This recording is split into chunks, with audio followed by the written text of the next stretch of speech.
Tokyo is the biggest city on Earth, and you would think that came with high housing costs, terrible little tiny apartments, and overall a housing crisis. But you'd be wrong. See, Tokyo actually has some of the most affordable housing on the planet, all while cities like London, New York, even Vancouver spiral out of control. What's their secret? And why aren't we in North America copying it? Let's dive into it.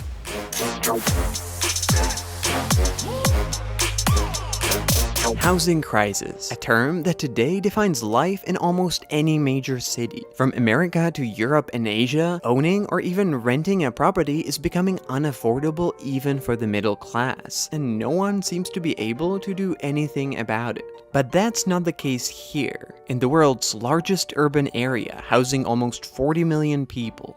Holy smokes. Just for context, guys, 40 million people is as much as the country of Canada.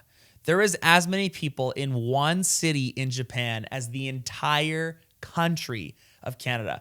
I'm actually really blown away to see how they've maintained their housing prices. First, let's establish how cheap Tokyo actually is, because it's not a minor difference. According to Loughborough University Global City Ranking, these are the 9 most economically important cities in the world, and compared to every single one of them, Tokyo is by far the most affordable, both in terms of property prices and cost of rent. It is so sad to me that Canada is nowhere on this list, nowhere to be found on this list. Actually, a few weeks ago, the US government, President Trump was kind of going through and talking about making Canada the 51st state. I'm sure you've seen the memes. And it came to light that Canada, as a country, if it did become a state of the USA, it would be the 9th most productive state. We as Canadians, if you're a Canadian, you're watching this, you should be offended. Only the 9th most productive on a GDP level state, when we have oil, fresh water, we have transportation ports, and forestry. Why would we only be the 9th largest state in the USA? And why aren't we captured in the 9 most economic... There's no Canadian cities on here as the 9 most economically important cities in the world. Makes you think, makes you wonder. Tokyo is much cheaper than London or New York, but it's also cheaper than Shanghai and Beijing. Holy crap, 160% more expensive than Tokyo, 290% rent prices New York than Tokyo. That is actually way, way more than I thought it was going to be. Even though average wages in both of the Chinese cities are much lower than in Tokyo. And it's cheaper than Singapore, even though Singapore has been praised for its affordable housing. In other words, compared to any other global city, Tokyo is dirt cheap.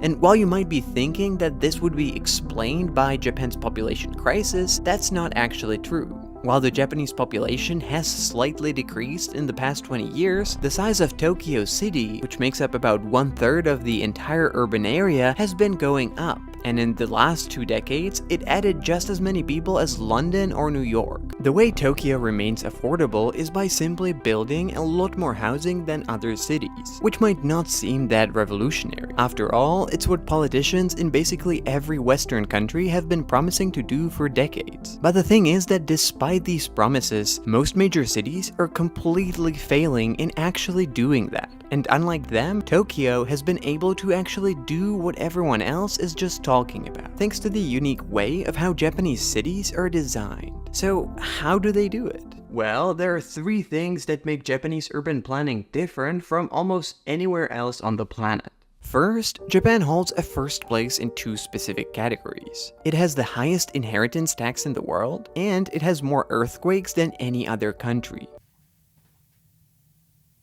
This young man is not about to tell me that they tax their way to prosperity, is he? I'm going to rip through this screen and choke a man out if he goes and tells me that our problems are solved through inheritance tax. And as a result, it has a unique approach to urban planning and architecture, because houses in Japan have a higher risk of being damaged by earthquakes, and because in order to pass down a house to your kids, they would have to pay a 50% of its value in inheritance tax. Real estate in Japan is seen very differently than anywhere else. Rather than being an asset that will always appreciate in value over time and that you build to last as long as possible, in Japan, real estate is more like consumer consumer goods. Just like you wouldn't expect a fridge to last forever, houses in Japan are not built to last, and people don't want to live in pre-owned buildings. And so most houses have a pretty short lifespan of about 30 years, after which they are usually demolished, and something else is built in their place. In Tokyo, only 1% of houses are older than 1951, and the housing market is in a constant process of tearing down old buildings and building new ones, which means that the housing market is much more flexible and adapts much better to the current demand. Every neighborhood is constantly changing, and if there is a now bigger demand for housing than there used to be, you can just easily tear down a few one-story houses and build something a lot bigger instead, and then maybe downsize once again if the demand goes down. But this wouldn't be really possible anywhere else, which takes us to the second factor, regulation, or actually the lack of it. I knew regulation was going to be a problem. I think what it comes down to, and we're going to finish the video obviously, but I think ultimately what it comes down to is that we aren't dumping our life savings into a house expecting it to pay us back and kind of act as a retirement plan. Therefore, we can be more picky and choosy as to how much things cost, and it costs less to build because it costs less time going through all this governmental red tape.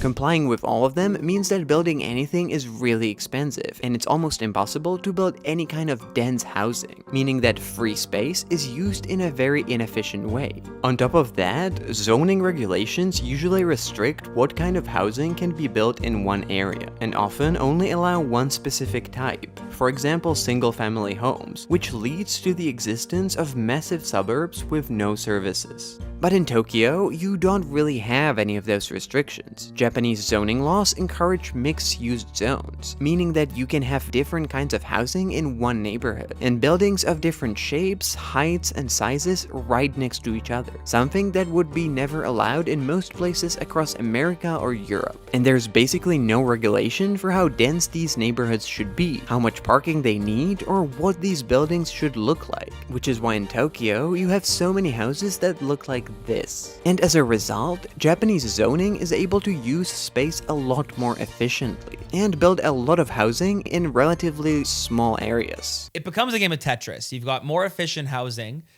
with a lot less planning, which looks a lot dumber, but is a lot more useful. So what do we care about? Do we want things that look nice but are too expensive for the majority of people to own?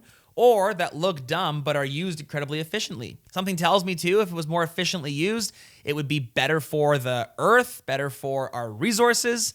Oh man, this is starting to sound pretty good.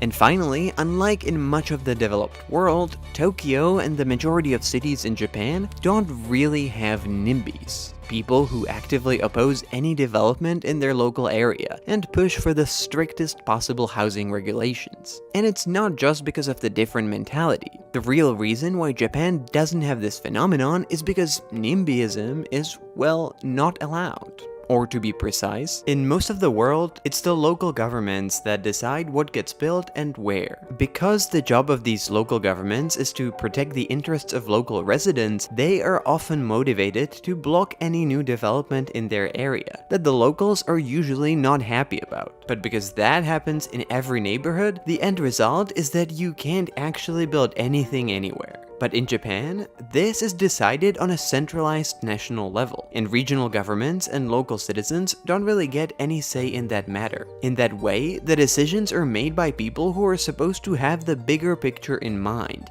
This typical urban planning process looks a lot more decentralized.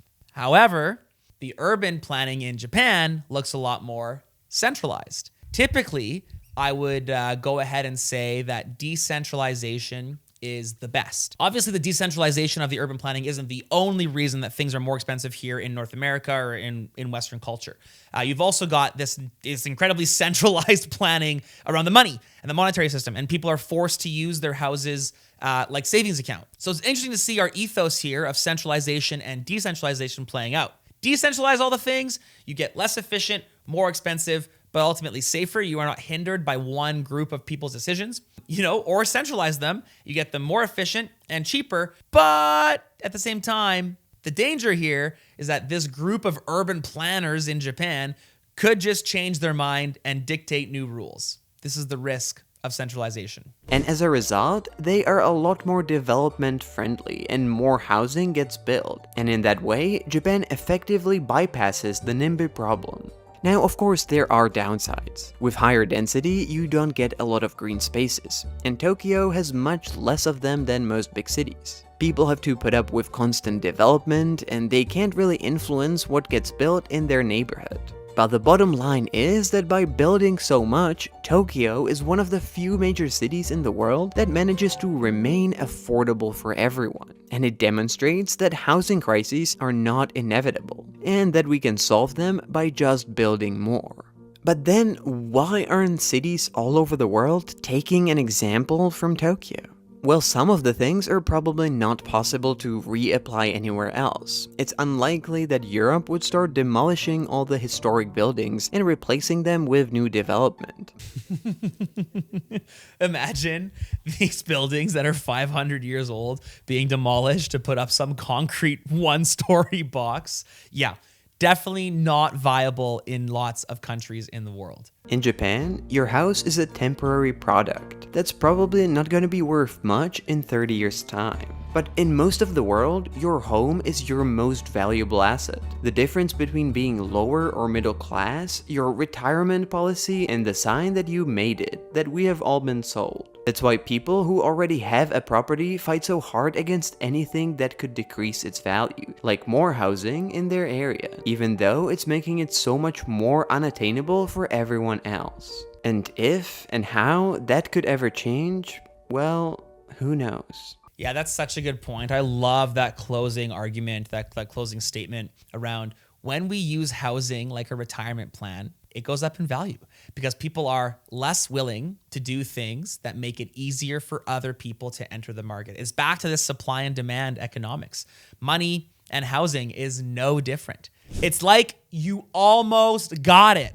But it's not that Japan builds more housing. It's that there's no incentive for rich people to buy up many properties and hoard them like a dragon, which is the problem in the US at least. I think that there is very, very little incentive, especially if the culture in Tokyo and Japan is to keep real estate as a wear item, as a consumable, but we are doing that with housing. And as a result, our housing is getting worse because people are looking at it like an investment. And of course, you want to maintain your investment, but you don't want to keep it pristine, your investment. You're not necessarily upgrading things below the surface that need to be upgraded that actually improve the quality of a property.